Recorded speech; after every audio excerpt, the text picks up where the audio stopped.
Dugaan markup penggunaan dana desa di 4 desa yang ada di Kecamatan Tegineneng menjadi temuan oleh Aliansi Masyarakat Pesawaran, AMP. Hal tersebut berdasarkan tinjauan langsung ke beberapa lokasi pembangunan di 4 desa, antara lain Desa Gerning, Desa Margorejo, Desa Sriwedari, dan Desa Kresno Widodo pada Senin, 26 Agustus 2024. Saprudin Tanjung, Ketua Aliansi Masyarakat Pesawaran, yang turun langsung ke lokasi, pihaknya menemukan banyak dugaan markup pada penggunaan dana desa yang bersumber dari APBN pada tahun anggaran 2023, sembari meng-cross-check dengan data yang ada, didapati beberapa temuan dugaan markup anggaran yang mengakibatkan kerugian negara. Ya, jadi kemarin kita turun ke lapangan ya. Jadi di Kecamatan Tegineneng pada ini tepatnya ya, yaitu kita ambil sampel di 4 desa.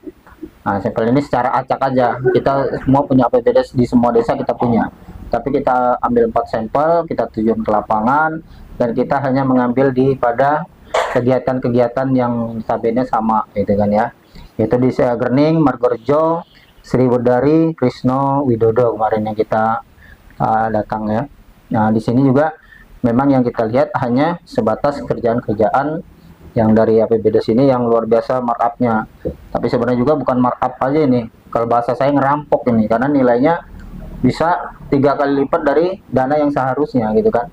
Nah, ini misalnya di Desa Gerning nih, ya kan, ada pencalonan paving block. Ini per meternya sampai 175.000 rupiah. Nah, paving block di sana kita tanya ini sebenarnya kalau diborongin aja harga 85 sampai 90 itu udah bagus. Artinya markupnya 100% lebih. Ya kan? Nah, di Desa Gerning sama semua, hampir sama di ini. Nah, kalau di desa mana? Desa Margorejo nih tinggi lagi 195.000 rupiah. Ya kan? Satu ininya. Nanti datanya kita ini. Nah, yang lebih gila lagi nih di mana? Adanya di Desa Sriwedari. Ini jalan 100 meter, nilainya 300.000 rupiah per meter. Ini underlah ini ya, 100 meter nilainya 300 meter. Karena di sini memang lucu di APBD sini. Dia bayar tenaga kerja sebanyak 100. Nah, kalau 100 berarti per orang ini kerja sehari cuma dapatnya berapa? 1 meter saja gitu kan. Nah, makanya kenapa kok dananya bisa sampai seperti ini gitu kan. Nah, artinya ini yang kita temukan di lapangan. Begitu juga di Desa Kresno Widodo ya kan. Ini banyak juga sama nilainya dengan sekian, nilai-nilainya fantastis semua. Nah, inilah yang kita temukan. Sebenarnya kalau kita mau korek lagi dari APBD sini memang luar biasa teman-teman yang kita ini kan.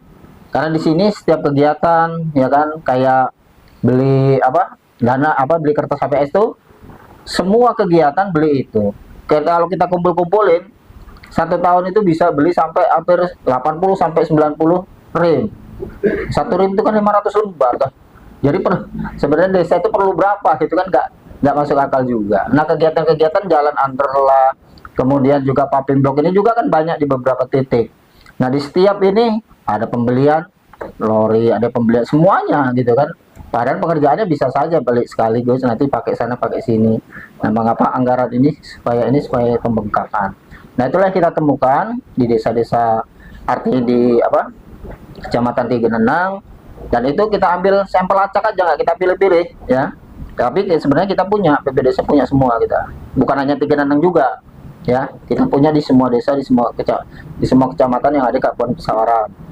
Nah, artinya saya juga ini nanti akan mempertanyakan ya kan pada PMD di lembaga yang memang terkait ini sebenarnya dilihat nggak sama mereka gitu, diteliti apa enggak sih, dikoreksi apa enggak sih kok sampai seperti ini gitu kan.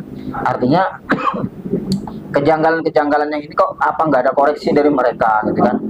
Kemudian inspektorat juga kan, inspektoratnya gimana gitu kan, apakah ini juga lepas dari pengawasan mereka atau gimana. Nah, jangan-jangan memang ya benar itulah ya kan, karena memang sudah terkondisi semuanya laju kebablasan seperti ini. Karena APBD sini bukan markup nih kalau kata saya, ngerampok ini. Nah, sebenarnya ada lagi informasi yang lebih ajib Selain lagi. itu, Saprudin Tanjung juga menyoroti terkait persoalan penerimaan bagi hasil pajak PBH dan alokasi dana desa ADD dari Pemda Pesawaran untuk desa Kabupaten Pesawaran yang dikeluhkan oleh banyak aparat desa dan menjadi isu publik. karena menyangkut dengan gaji aparat desa yang tak kunjung dibayarkan.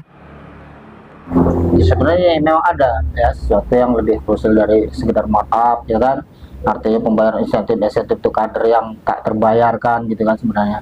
Nah ini yang lebih ini lagi adalah ya tentang PBH, ya bagi hasil ini, hasil pajak ini, ya kan. Sebenarnya tahun 2022 itu sudah diperbutkan bahwa untuk tahun 2023 ya kan dapatnya sekian, nah, tapi itu nggak dikasihkan sesuai dengan perbu, jauh daripada yang diperbutkan.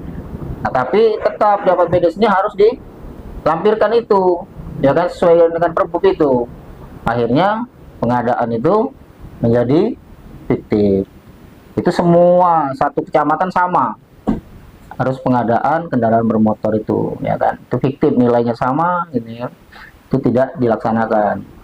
Nah kemudian sebenarnya dalam bagi hasil pajak itu sudah tertuang nih di LKPJ Bupati nih, ya kan, sudah terbayarkan gitu loh, ya kan, karena kita punya DIPA-nya, DPA di masing-masing dinas, ya kan, kita punya itu. Nah di situ sudah tertera dibayarkan. Nah ini duitnya kemana sebenarnya, ya kan. Nah, nanti kita kupas lagi kalau masalah ini lebih mendetail lagi kalau nanti kita sudah bicara dengan dinas-dinas terkait, ya, karena memang luar biasa ini. Apalagi kalau kita mau lebih jauh ke belakang, yang artinya dana ADD yang tidak terbayarkan di tahun 2021 yang 2 bulan itu, wah itu luar biasa itu kalau di ini. Tapi itu nantilah ya kita lebih rinci lagi untuk kedepannya yang akan kita ini, ya. Dari Pesawaran, tim LHTV melaporkan. Aliansi Masyarakat Pesawaran, maju berkembang membawa keadilan. Aliansi Masyarakat Pesawaran, terus menyuarakan kebenaran.